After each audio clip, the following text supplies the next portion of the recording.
Sejam bem-vindos. Vamos continuar com o pensamento elevado, buscando, através do nosso pensamento, da nossa oração,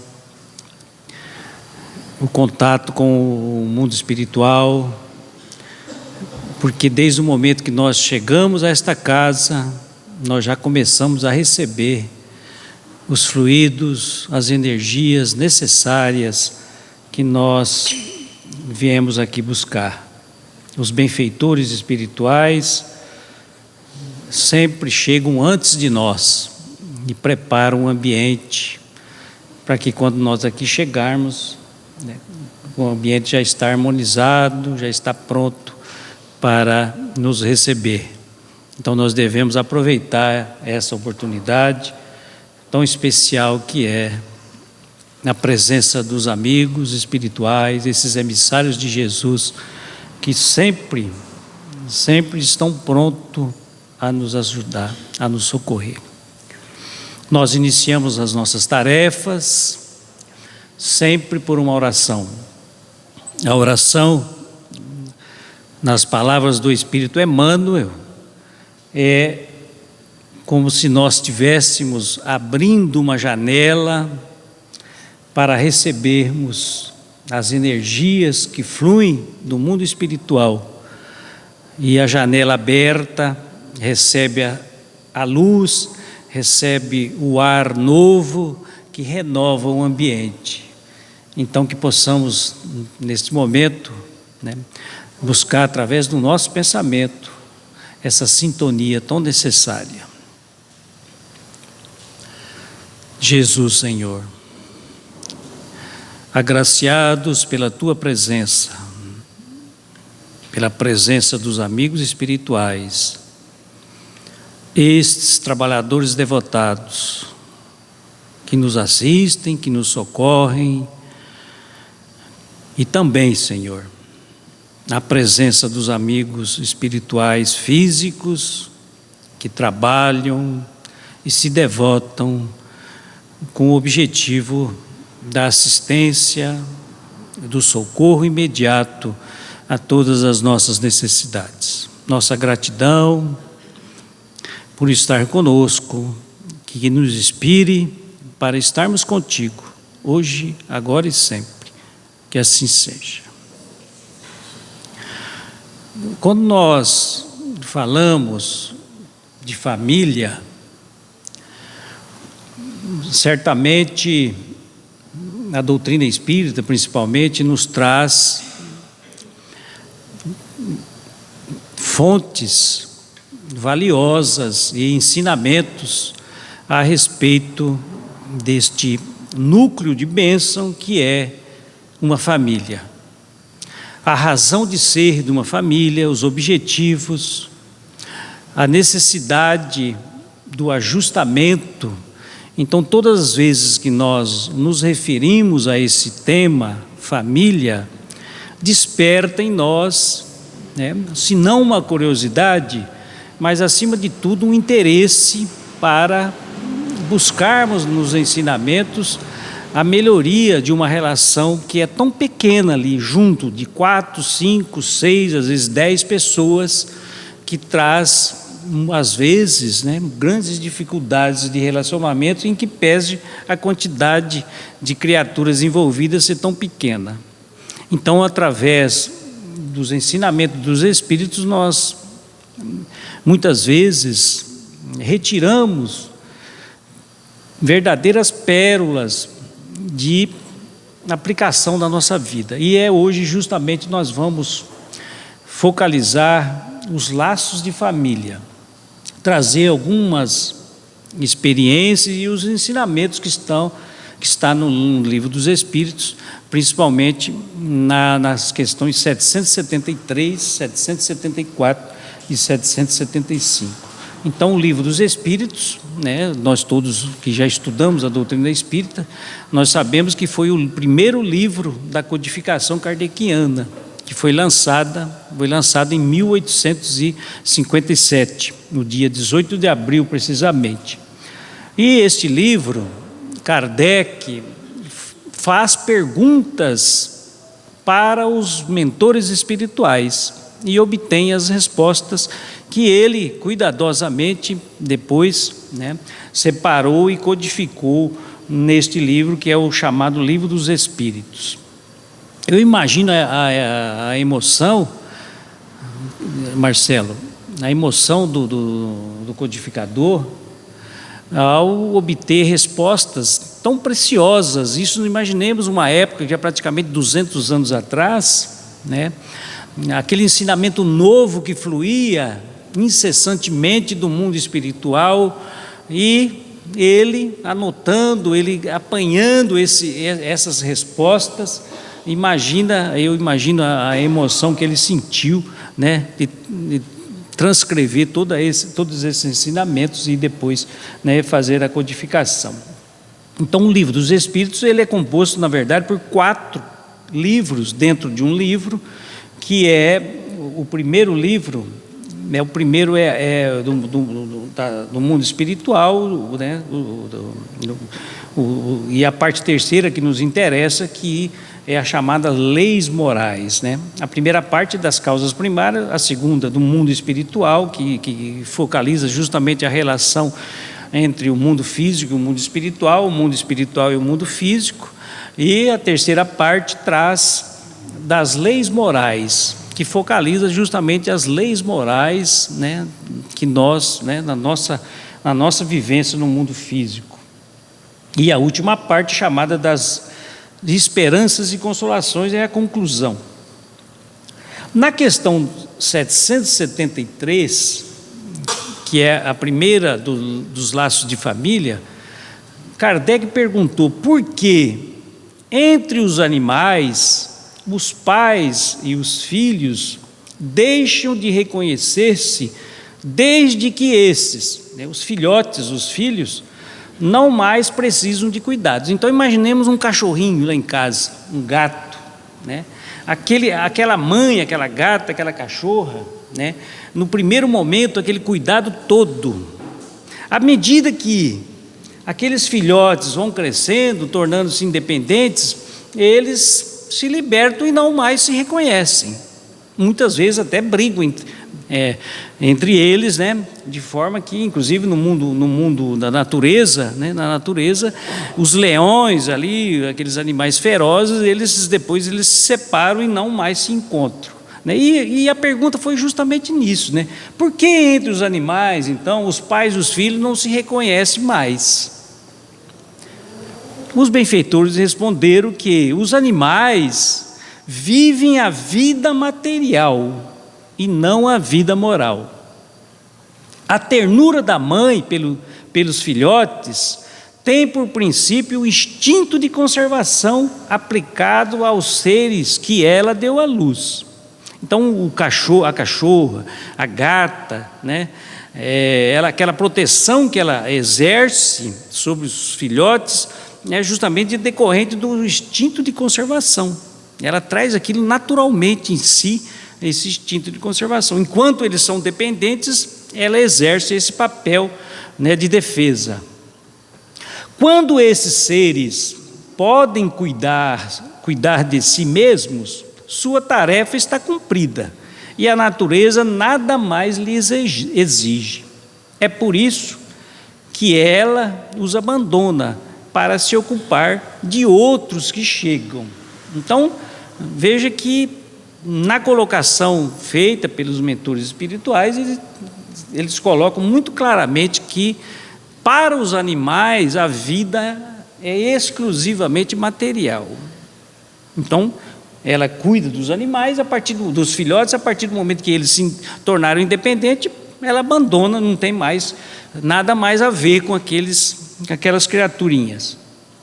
Na questão seguinte, já vai dar para nós um entendimento um pouco mais além disso. Na 774, há pessoas que deduzem do abandono das crias pelos animais que os laços de família entre os homens não são mais que o resultado de costumes sociais e não uma lei natural. Que devemos pensar a esse respeito? Veja que pergunta. Kardec fazia as perguntas, né? As perguntas inteligentes, né? Que só as perguntas já eram um ensinamento muito grande, né? Então veja que quantas vezes a gente já ouviu, né? E já viu, né? Os pais humanos abandonando os filhos, cada um, né? Algumas sociedades, inclusive, têm esse costume. Os filhos completaram 18 anos, cada um por si, né? Cada um vai cuidar da sua vida. Não tem mais o retorno, não tem mais aquela relação, né, de afetividade, de amorosidade. E a pergunta é mais ou menos nesse sentido: se os animais é desse jeito, será que nós também não somos? Não deveríamos ser assim também? Será que isso não seria natural? Será que seria o natural? Ou será que é o contrário, né? Vamos ver. Resposta: o homem tem outro destino que não o dos animais. Veja bem, o homem tem outro destino que não o dos animais. Então os animais estão no instintos ainda. A relação dele é instintiva. Nós já passamos pelo instinto, já chegamos nas sensações e já estamos nos sentimentos. A diferença é essa. Então nós já estamos no sentimento, no exercício da lei do amor, que norteia as nossas relações. Então nós já saímos do instinto, passamos pelas sensações e chegamos nos sentimentos, que é a lei de amor. Mas ele continua na resposta: o homem tem outro destino que não a dos animais. Por quê? Pois querer sempre identificá-los, para ele há outra coisa além o homem, né? Para o homem há outra coisa além das necessidades físicas. Há a necessidade de progresso. Os liames sociais são necessários ao progresso, e os laços de família resumem os liames sociais. Eis porque eles constituem uma lei natural. Ou seja, uma lei natural, quando nós falamos em lei natural, nós estamos falando uma lei divina. A lei divina é igual lei natural, ou lei natural é igual uma lei divina. Deus quis que os homens assim aprendessem a amar-se como irmãos. Então veja, primeira situação é que os animais vivem a vida material, os homens muito além. Nós vivemos a vida material, é necessária, nós estamos inseridos no mundo material, nós temos o trabalho, nós temos a nossa vida material, mas temos a vida moral, a vida espiritual. Então veja, os Espíritos já nos deixam essa direção muito clara, no sentido de que nós todos temos a vida material como os animais, mas temos algo além, que é o progresso da lei moral, a lei espiritual. E o segundo aspecto interessante aqui é que tudo na natureza está submetido à grande lei, uma grande lei, a lei do progresso. Tudo progride. Se você lê um livro hoje, ou reler um livro que você leu há 10 anos atrás, certamente você terá uma visão diferente do que aquela que você teve naquele dia que fez aquela leitura. Então nós vamos, às vezes, imperceptivelmente, avançando gradativamente, progredindo gradativamente. Tem aquela lei que fala da síndrome, né, de Gabriela. Já ouviram falar da síndrome de Gabriela? Ouviram falar? Eu nasci assim, eu sou sempre assim, serei sempre assim, né? Mais ou menos assim, né? Ou seja, isso não é a realidade, porque mesmo que a pessoa não queira, ela vai mudar. ela vai se transformar, ela vai progredir, ainda que o progresso seja muito pequeno. Porque nós nos esforçamos para progredir, e aí progredimos. Agora, aquele que não se esforça para progredir, o progresso é muito menor do que aquele que busca, através do conhecimento, através, do esforço próprio, no sentido de melhorar a sua condição. E esse é o objetivo nosso. E a doutrina espírita tem o seu principal fundamento, não é ensinar para nós sobre mediunidade, ensinar sobre reencarnação, sobre o mundo espiritual, mas nos chamar a atenção para a necessidade de nós nos transformarmos em criaturas melhores, ou seja, de educarmos a nossa essência, que é o nosso espírito, a nossa alma. Então, este é o principal projeto que Deus traçou para todos nós: melhorar, evoluir sempre. E o laço de família exerce, como diz a própria resposta dos Espíritos, exerce um papel importante. Porque vejam, imaginemos num grupo familiar em que nós nos reencontramos.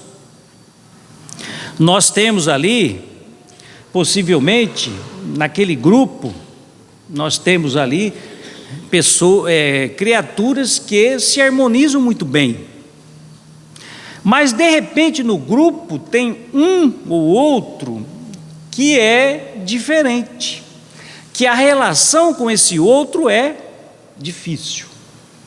Depois nós vamos ver mais adiante aqui aquelas questões dos parentes difíceis, que é uma mensagem do Espírito André Luiz.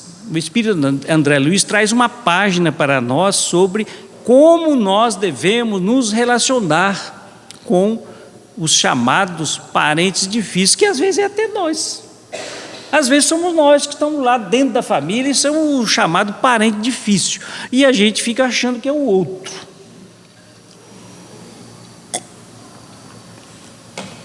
De qualquer modo, o objetivo do grupo familiar é aprender a amar.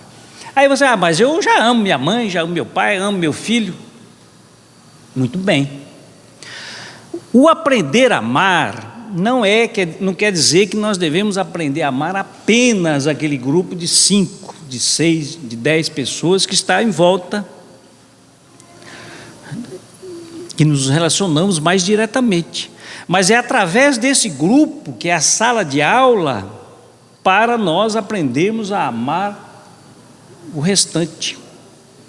Porque o Espírito André Luiz nos diz: se nós não conseguimos nos relacionar bem com esse grupo de 4, 5, 10 pessoas, que é o grupo familiar, como nós queremos nos relacionar bem com o restante da humanidade?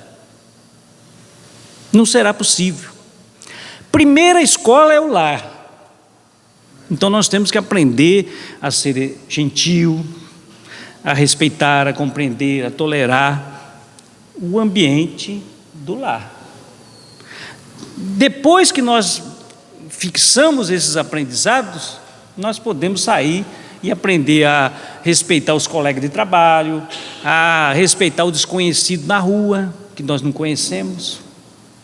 Então, quando ele diz que o objetivo da família, do grupo familiar, do laço de família é aprender a amar, é justamente porque este aprendizado nós vamos levá-lo para mais adiante. Veja um filho que ele aprende as lições do pai, da mãe, como se comportar, como respeitar os mais velhos, como respeitar o companheiro, a companheira mais adiante. Esses ensinamentos ele vai levar consigo para a vida toda. Agora, se ele não recebe essas primeiras lições, como que ele vai se comportar depois nas dificuldades, nos momentos em que ele é chamado à responsabilidade? Então veja, o Espírito Santo Agostinho, no Evangelho, ele traz uma lição preciosa quando ele fala da missão dos pais. E ele faz uma comparação muito interessante, que ele diz assim, que os pais devem observar seus filhos desde o berço. Porque lá no berço, nos primeiros dias, nos primeiros meses e nos primeiros anos, a criança começa a mostrar o que ela traz do seu passado espiritual.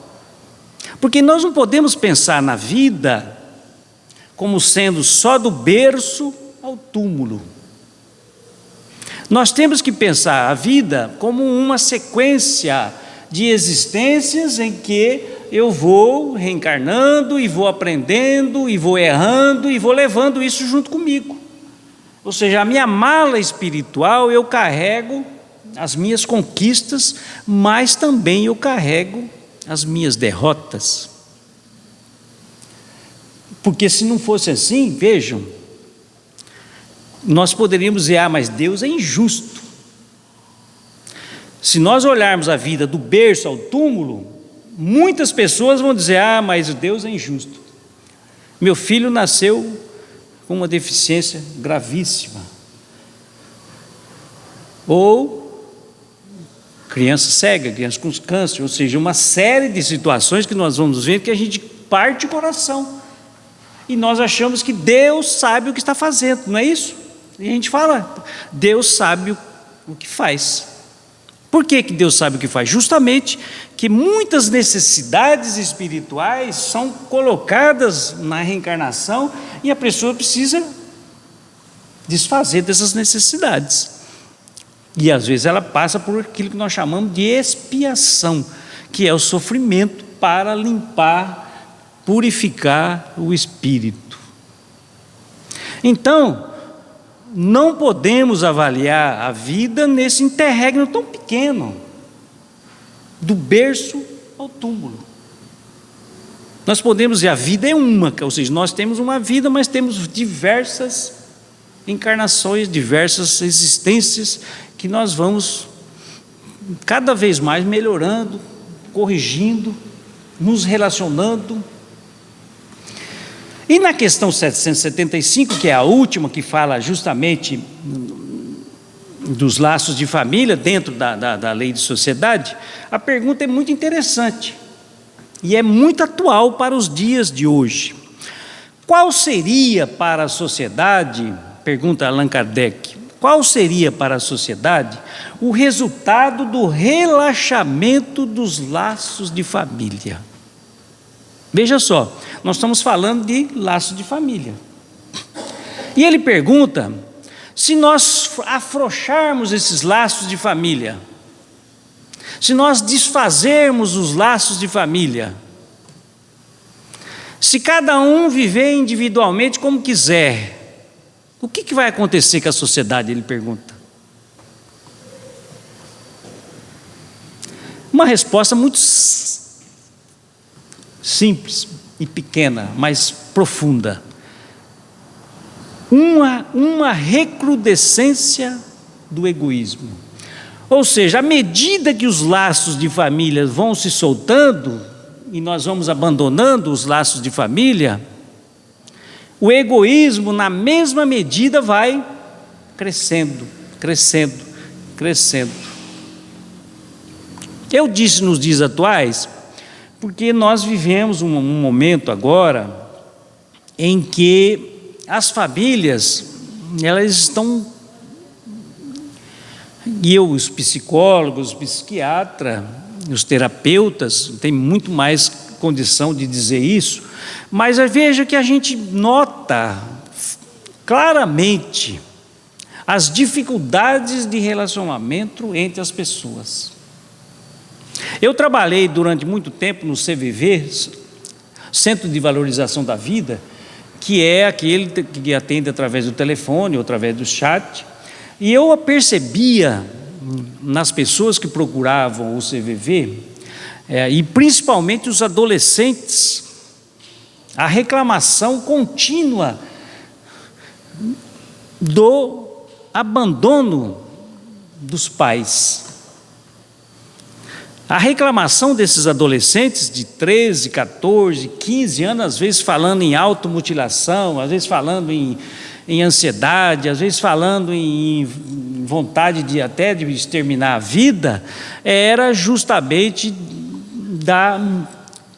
dessa condição que eles se sentiam abandonados, se sentiam deixados em segundo plano por conta dos pais terem muitas atividades, trabalho e compromissos sociais, e os filhos iam ficando, e cada um se virava do jeito que queria. Porque vejam, antigamente, e aqui vamos dizer aqui só o seu Laerte, que quando a gente ia na casa da avó, do vô, da tia, como é que era, seu Laerte? Não era um bença avó, bença tia? Ou seja, havia aquele compromisso dos pais, né, nessa orientação, e também tinha mais. Domingo todo mundo ia no templo religioso. Criança, adulto, não importava. Hoje, eu tiro até pelos meus, né? Vou falar isso como um depoimento pessoal. Os meus filhos, por exemplo, chegam na casa da avó, não tem esse mesmo carinho da benção. Quando vai sair de lá, vai para casa, vai dar uma benção novamente. E domingo, vir aqui no centro, veja quantas crianças tem aqui.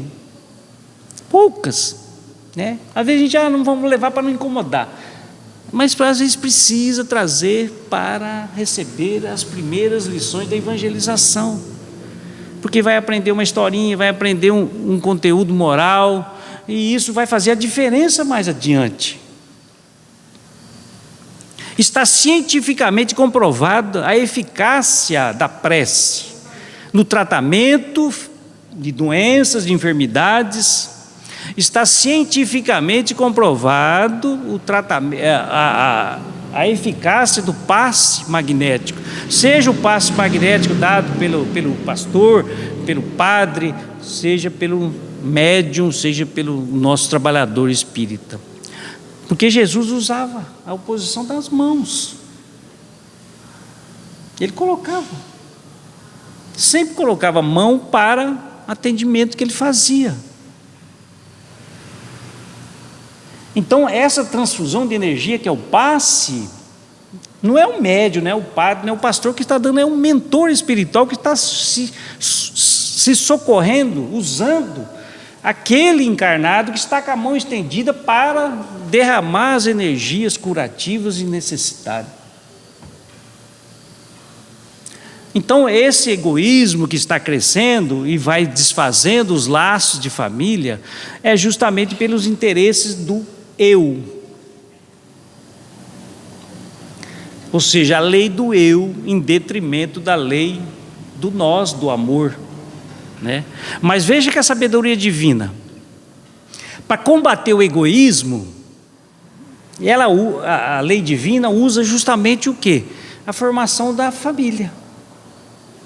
Veja só, eu estou sozinho, minha esposa está sozinha, de repente nós nos encontramos e começamos uma relação, um casamento. Veja que aí, a partir desse momento, o egoísmo começa a ceder espaço, porque eu começo a dizer, em vez de eu falar eu vou, minha casa, meu carro, eu vou começar a dizer o quê? Nós vamos. O nosso, né? Usamos o nós. Então veja, antes era eu sozinho, agora já tenho que dividir. E depois, em seguida, vem os filhos. Aí já não é mais nem eu, nem nós, é eles. Porque nós começamos a trabalhar dentro do lar em prol deles. Um ajuda o outro, aquele coisa toda, de repente vem uma febrezinha, já ficamos todos preocupados. Então o espaço do egoísmo, ele começa a ceder. Por isso que é importante o laço de família, a família. E aí entra, para como uma orientação a necessidade de cultivarmos o Evangelho no lar. O que é o Evangelho no lar? É um encontro semanal do grupo familiar. Não é obrigatório. Às vezes tem um no grupo que não quer participar. Respeite. Mas aqueles que querem participar, naquele dia e no horário combinado, se reúnem, peguem um livro de mensagem, um evangelho, uma Bíblia, abrem uma mensagem, conversam, discutem sobre o entendimento daquela mensagem e faz uma prece. Pode fazer uma prece no início e uma prece no final. Veja, faz a diferença na vida, faz a diferença no lar, principalmente. A coisa simples, mas o compromisso de todos os dias combinados, no horário estabelecido, se reunir, mesmo que seja sozinho. Mesmo que seja sozinho.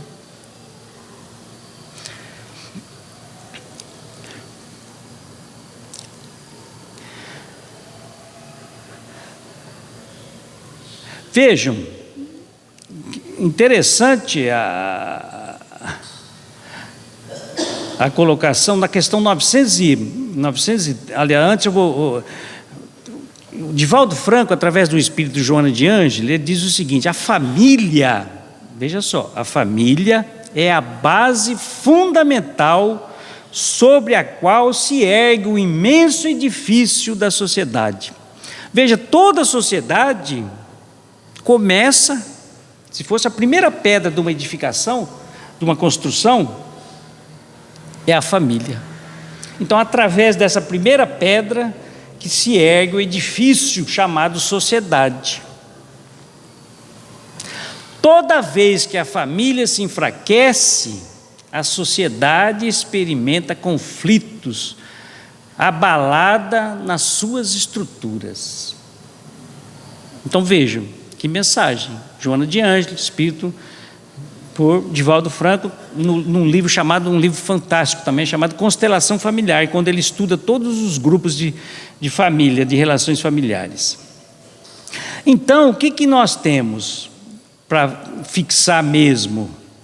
A importância de que a família, ela tem duas finalidades. A primeira é o auxílio mútuo para o progresso espiritual. Então, todo o grupo familiar, se nós olharmos, qual é o primeiro objetivo? É um ajudar o outro a crescer, a evoluir. Porque Deus usa justamente essas relações próximas, porque é muito mais fácil um irmão com o outro, um pai com o filho, a mãe com uma filha, ou seja, os laços de sangue faz com que nós caminhemos num sentido justamente de crescimento. Então um ajuda o outro. Essa é a finalidade, mas às vezes não, às vezes tem aquele que não quer ajudar, mas a finalidade é nós estendermos a mão para aquele que está mais atrasado, para ele caminhar. Então, o grupo familiar, ele avança unido, né? A segunda finalidade, ou o segundo objetivo é o ajuste ou reajuste. Então, aquelas situações que nós ficamos lá atrás, de desavenças, de brigas, de desentendimentos, de ódio, às vezes levamos esse ódio para o mundo espiritual, sem que a conciliação fosse feita. Nasce-se num grupo familiar, porque pelo sangue é muito mais fácil ali estar junto ali no dia a dia, de chegarmos a um reajuste. Às vezes demora um pouco no começo, às vezes se espetam, se machucam, brigam, mas depois, com o passar do tempo, vai amadurecendo, vai melhorando e vai fazendo com que a harmonia se apresente. Então, o segundo aspecto é justamente esse reajuste. passar pela encarnação de forma que as diferenças, os ódios, as brigas sejam passado.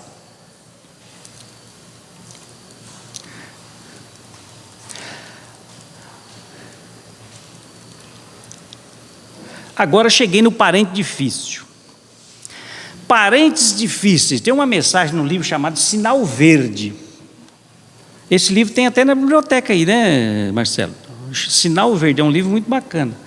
Então, o Espírito André Luiz, pela psicografia de Chico Xavier, ele diz assim: aceite os parentes difíceis na base da generosidade e da compreensão, na certeza de que as leis de Deus não nos enlaçam uns com os outros sem causa justa.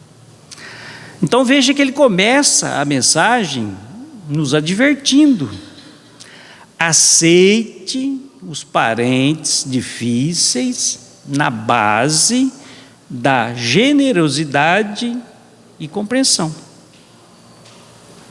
Veja só, duas virtudes: generosidade, pessoa que é bondosa, pessoa que é solidária,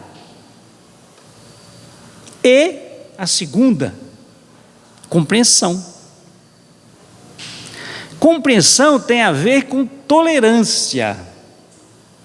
Você compreender que o outro, muitas vezes ele erra, porque ele ainda não aprendeu.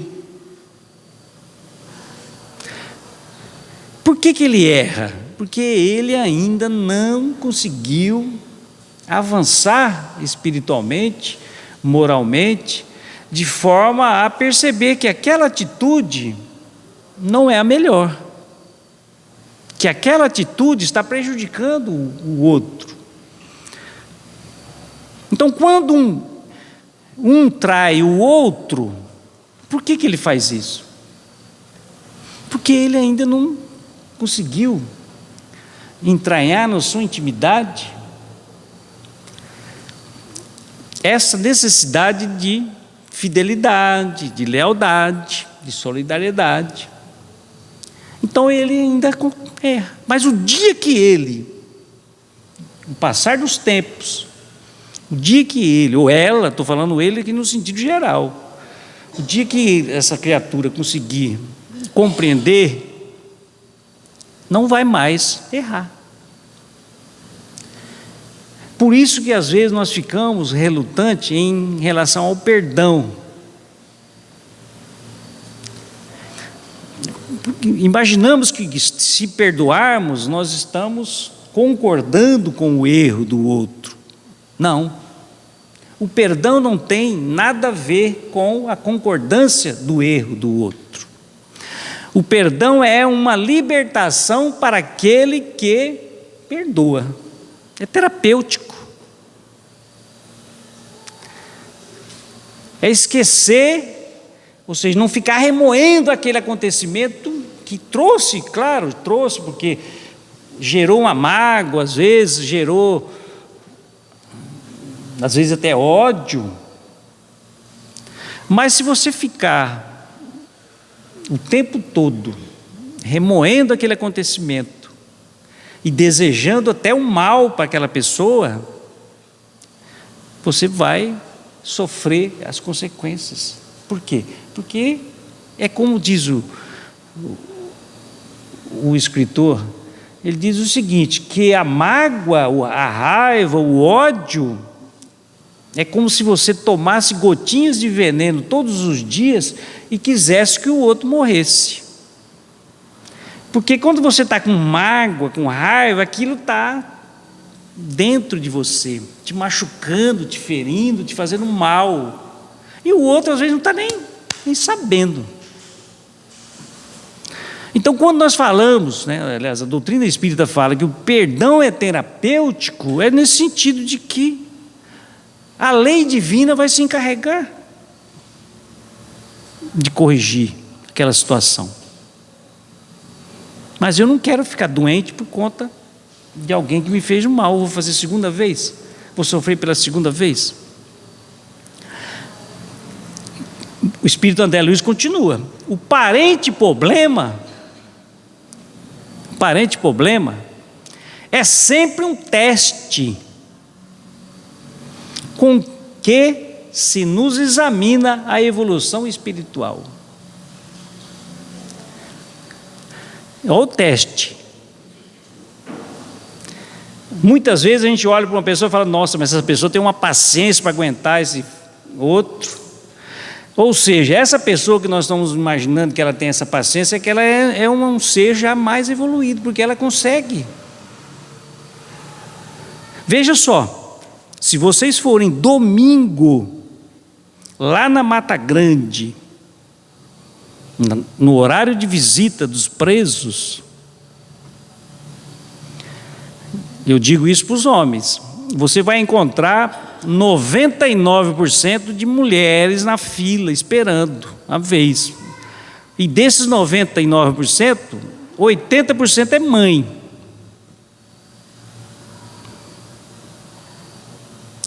A mãe acredita sempre que o filho possa, ou a filha possa, dar a volta por cima, ou seja, se transformar. E às vezes transforma mesmo, por conta dessa amorosidade. Então, o parente problema é um teste. Agora, como é que nós tratamos esse parente problema?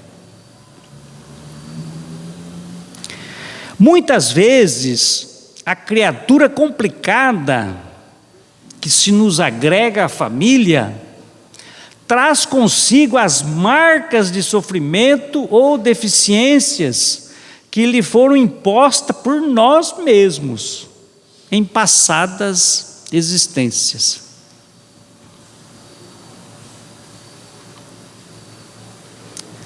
Será que por que aquela criança ou aquele parente problema, ele não aceita a convivência com nós? Se pega ele no colo, ele chora, esperneia, dá soco, ele só fica calmo quando... Será por quê? Será que a energia... Porque o espírito reencarna, mas ele traz a energia negativa, com a energia positiva, ela vem junto. Então você encontra uma pessoa na rua, de repente, rapidamente faz amizade com uma coisa tão fácil. Nossa, mas conheci a pessoa agora, já estou amando essa pessoa. Porque a energia boa dos dois. Mas tem o outro lado, você está trabalhando com uma colega, entrou, começou a trabalhar, você fala: mas não consigo com a cara dessa pessoa. Mas ele não fez nada para mim, e eu não consigo. Nossa, eu olho para ela. Veja, a energia de vocês está precisando ser ajustada. A energia está precisando ser ajustada. E esse encontro não foi por acaso. Vocês se encontraram, foi justamente pela necessidade. Deus vai nos aproximando das pessoas que nós precisamos nos corrigir, que nós precisamos. E usa os amigos. Veja só, de vez em quando nós nos encontramos com uma pessoa querida, ou seja, porque senão a vida seria complicada, não só receber encontros com pessoas que nós estamos devendo ou está devendo para a gente, aí seria complicado. Então a gente vai encontrando também aquelas que a energia é boa, que nós vamos nos abastecendo e indo adiante. Não exija dos familiares, essa é para todos nós, hein? Não exija dos familiares diferentes de você um comportamento igual ao seu, porquanto cada um de nós se caracteriza pelas vantagens ou prejuízos que acumulamos na própria alma. Por isso somos diferentes. Não tente se descartar dos parentes difíceis com internações desnecessárias em casas de repouso. Olha aí. Não tente se descartar dos parentes difíceis com internações desnecessárias, porque às vezes é necessária a internação. A colocação do Espírito André Luiz é aquelas internações desnecessárias, como a gente às vezes já né? Em histórias a gente já viu, né? Pessoas que às vezes são levadas para manicômios, para casas de repouso e não tem nada, né? E por fim ele diz assim: olha, nas provações e conflitos do lar terrestre, quase sempre estamos pagando pelo sistema de prestações certas dívidas contraídas por atacado. Então, um parente difícil é uma prestaçãozinha que a gente está pagando de uma dívida que nós contraímos.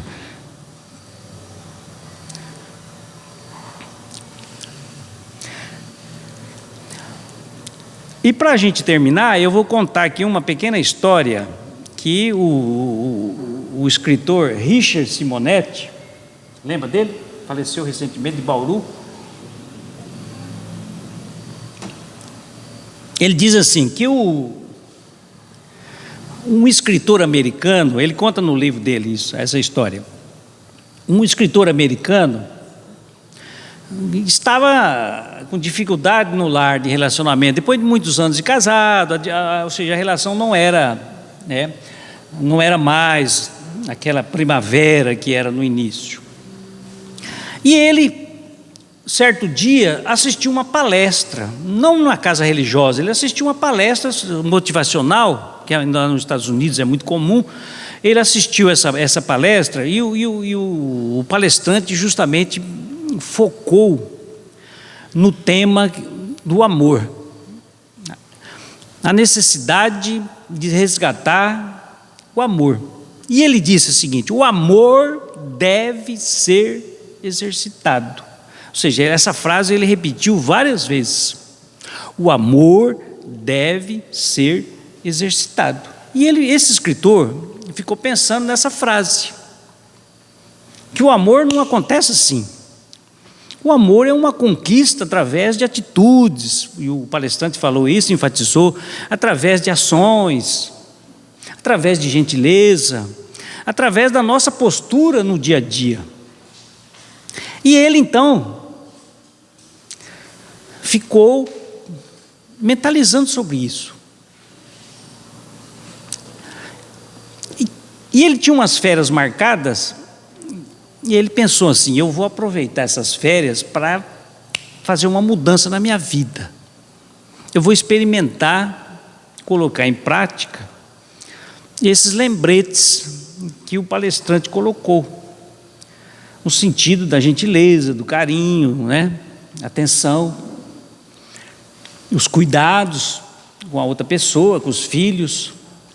Porque imagina, né, certamente ele era uma pessoa ocupada, chegava em casa cansado, não queria dar muita atenção para o filho, não dava atenção para a esposa, enfim, era secundária à relação familiar, e a relação profissional era o maior interesse dele. Então, nas férias, ele começou a elogiar mais a esposa. Puxa, meu bem, como você está bem com essa roupa. E foi, né? E, aliás, isso aqui, muitas vezes a gente começa a fazer esse elogio, né? As pessoas já até estranham, né? Nunca levou uma rosa para a pessoa, um buquê de rosa, uma caixa de chocolate, e de repente chega lá: o que é que você fez? Né? Mas ele então começou a elogiar, a ter uma paciência com o filho, brincar com o filho.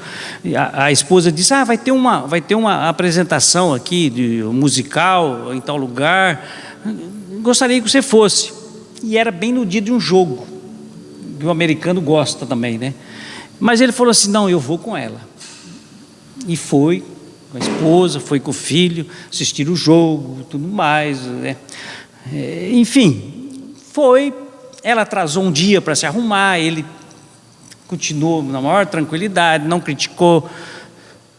E passaram então os 7 dias das férias, e a esposa notou a diferença de tratamento que recebeu. E perguntou para ele na volta: meu bem, você conversou com o médico, o médico fulano de tal? Ele disse: não, por quê? Não, porque eu fiz uns exames. Eu fiz uns exames e ele disse que está tudo bem, mas eu não acreditei muito. Talvez você esteja sabendo alguma coisa que eu não sei. Você está sabendo alguma coisa que eu não sei?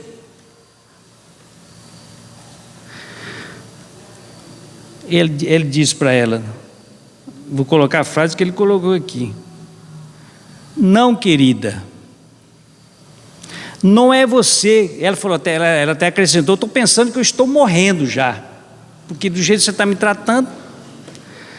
Ele diz: não, querida, não é você que está morrendo, eu é que estou começando a viver. Então, veja só, a transformação que ocorreu. Aí fala: mas é uma ficção. Não é uma ficção. Experimenta no lar você fazer essa transformação.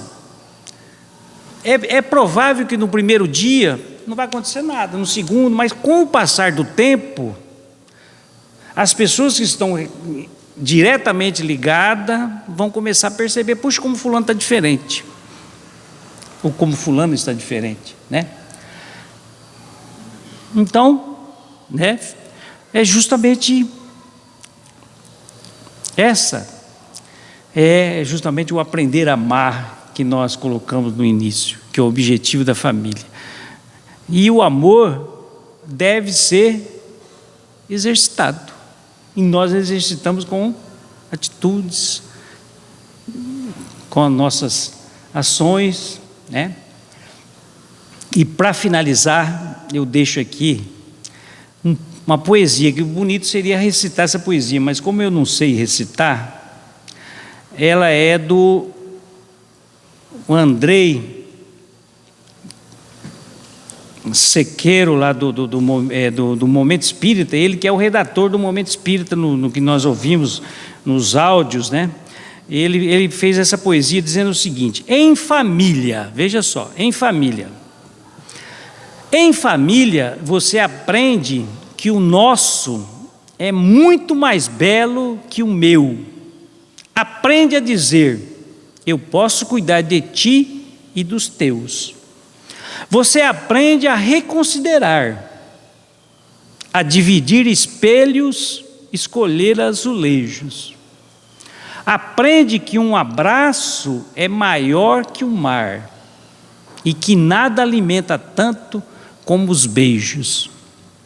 Aprende filosofia, psicologia, futurologia, num banho quente ou num balde de água fria. Aprende a controlar os ímpetos, a escutar outra opinião, a tolerar os ásperos. Lembra dos parentes difíceis? Aprende a tolerar os ásperos. Entregar-se sem querer retribuição. Aprende que toda despedida dói e que o amor maior liberta, que só o tempo é que constrói e toda a descoberta. Aprende a cozinhar, a elogiar, a consertar-se. Aprende a confiar, a respirar, a segurar o ar, a suportar. Aprende a refazer, a ler, a escrever, honrar os pais, aprende o que é viver e tudo mais. Que Jesus possa, então, nos abençoar, né, e termos em mente tudo isso, né, que a família nos propicia, né? Até cozinhar ela nos ensina, né?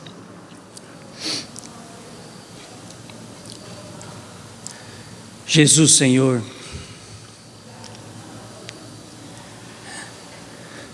gratidão por estes momentos especiais que recebemos, as presenças amigas, as energias balsâmicas, este encontro feliz, mundo físico, mundo espiritual, com o objetivo de derramar as energias necessárias para todos nós. Voltamos para os nossos lares, abastecidos, Senhor, abastecidos com energias benéficas, energias curativas, energias de otimismo, energias que nos impulsionam a seguirmos a nossa jornada, por mais difícil que possa ser. Assim, abençoe, Senhor, a todos nós que aqui nos encontramos, seja do mundo físico, do mundo espiritual, e abençoe esses trabalhadores queridos que tão devotadamente estão conosco sempre. Que assim seja.